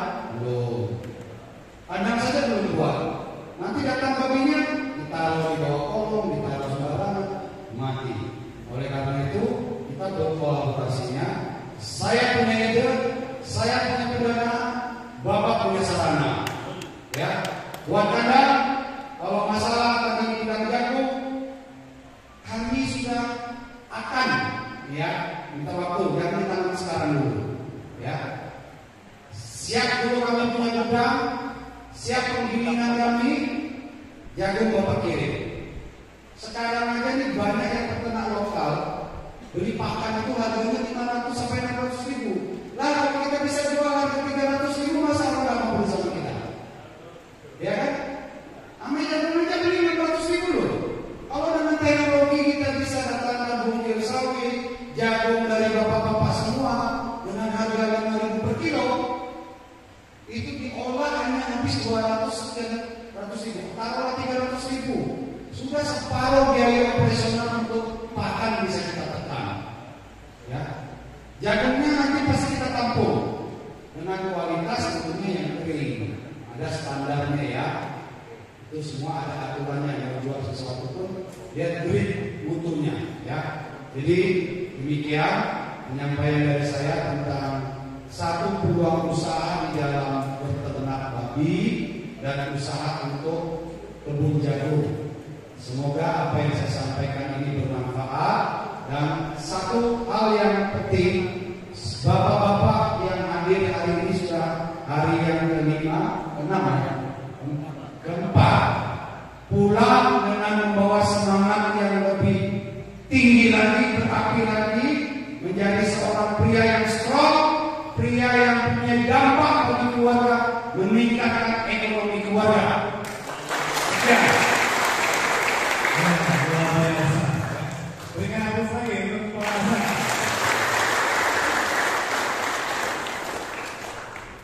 Ya, luar biasa dia menguasai kita, memberikan motivasi untuk kita. Sekali lagi terima kasih untuk penyampaian yang disampaikan oleh Pak Asep. Kiranya bisa memberikan motivasi untuk kita, memberikan kuasa untuk kita untuk berkembang. Ya, karena waktu kita untuk istirahat sudah lewat, ya. Kali kita akan mengakhiri pertemuan kita pada siang hari ini dengan mohon pertolongan Tuhan dan Tuhan tolong kita dalam acara kita pada saat ini. Kita berdoa. Bapak di surga, terima kasih atas penyertaan dan pertolongan sesi